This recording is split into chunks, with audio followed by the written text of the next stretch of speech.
where did you focus the most? I had the task of guarding Jimmy Butler, and so I just tried to just be locked into him. I mean, we know that the last game, he kind of just took over, imposed his will on the game on both ends of the floor, and we just tried to give him a different look. Um, Tried to make him shoot over a contested hand, finish over, length at the rim, just make it tough for him. It was very easy for him game three, and we just wanted to switch it up. But I just wanted to use a lot of my energy on the defensive end, just knowing that the other guys on the team were going to, make up that absence for me on the offensive end.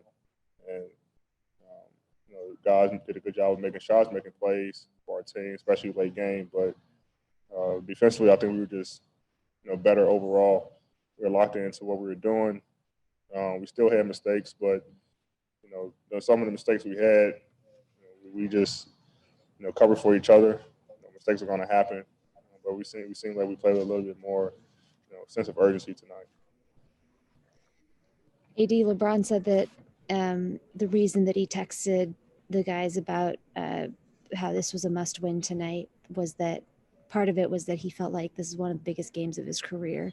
What was your reaction to sort of getting that message from him, and how much did you feel sort of the importance of getting this one?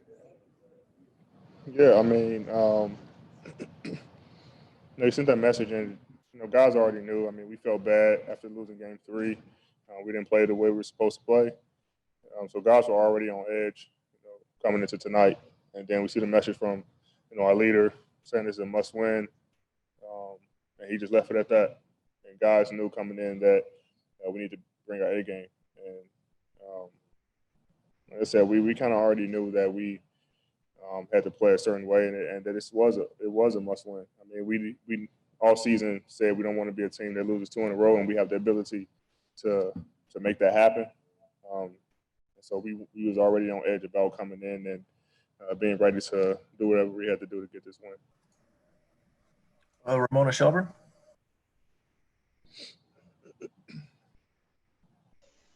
Anthony, how much of you coming to Los Angeles, playing with the Lakers, was the opportunity to learn from LeBron James, but also you learn from guys like Rajon Rondo and how they bring moments like tonight out of you when you hit that three?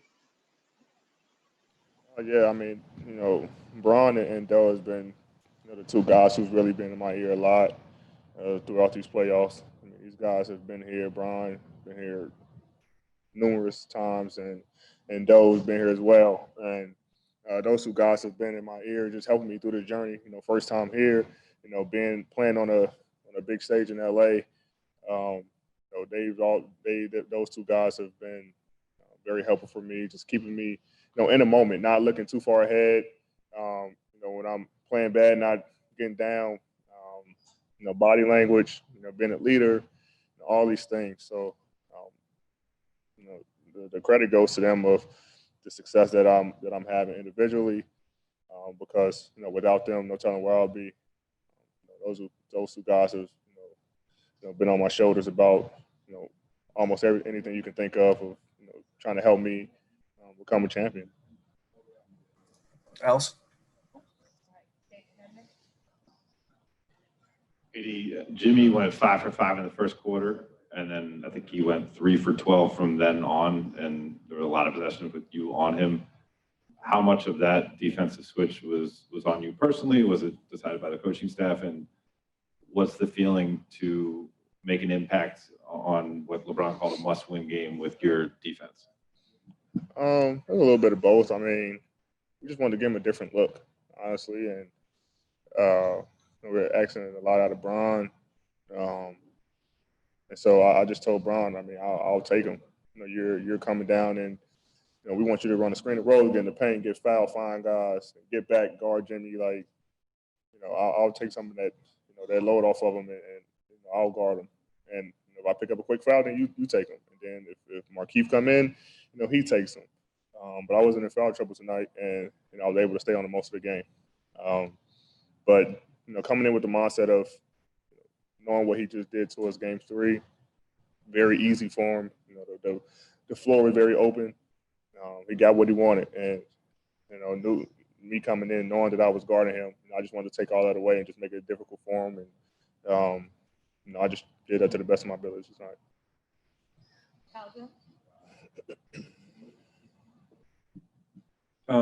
Given the way the Heat won Game 3 and the players they were without, it sort of seemed like after that game they were willing to outwork you for that particular win.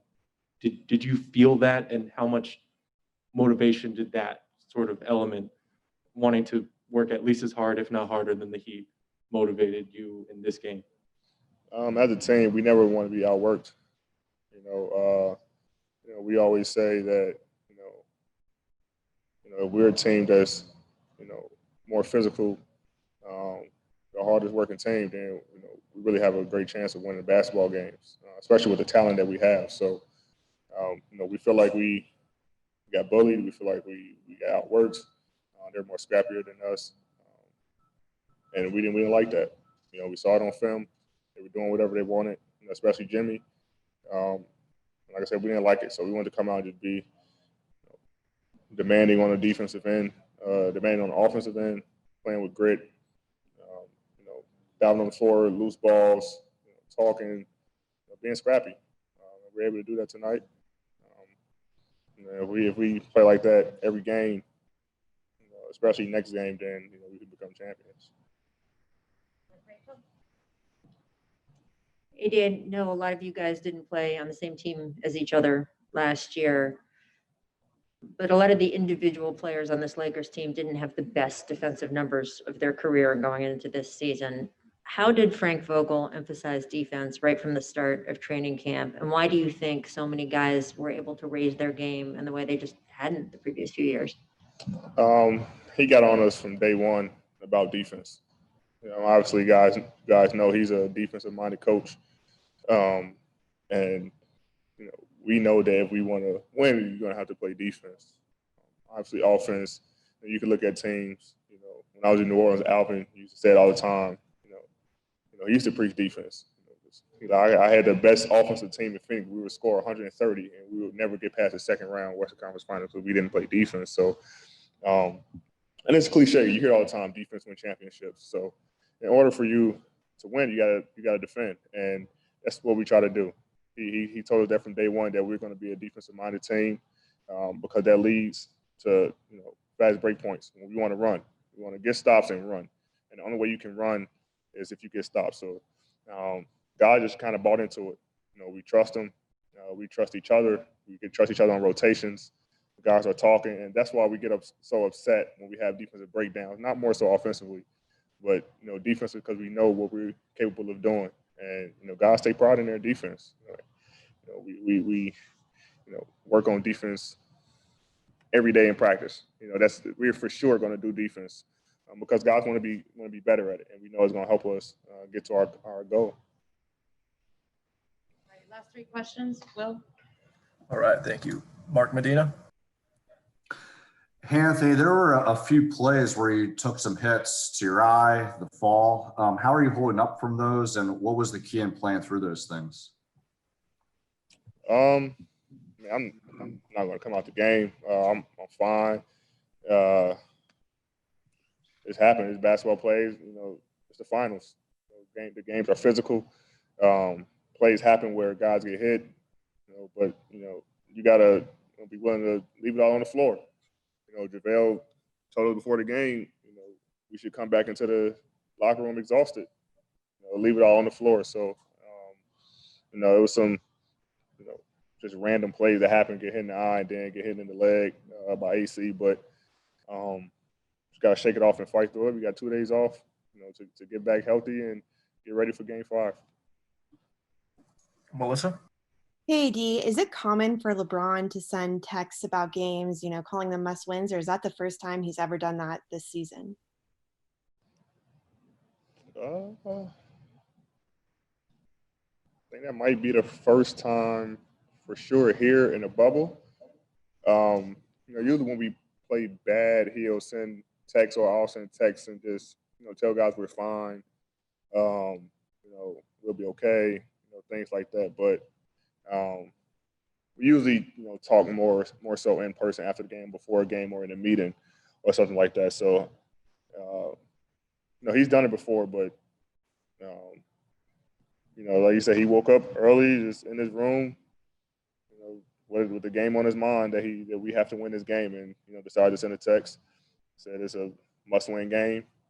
And I think after that, he said, that's all I need to say. So, guys came in prepared already, but it's more so, in person or in a meeting, or, something like that. It's usually not over text. All right, last one for you, David. AD, obviously you guys are one win away from the championship. How do you think the next 2 days are going to be like for you? We're gonna watch film. We got some guys who got banged up tonight. They're gonna get healthy. A couple of days off to get back right for Game 5. Tomorrow watch film. Thursday watch film. Go over some things on the court, and they're gonna make adjustments. We gotta be prepared for it. We're gonna make adjustments. So it's gonna be a big 2 days for us to come out Game 5 and hopefully finish it off. Thank you. Thanks, everyone. Have a good night.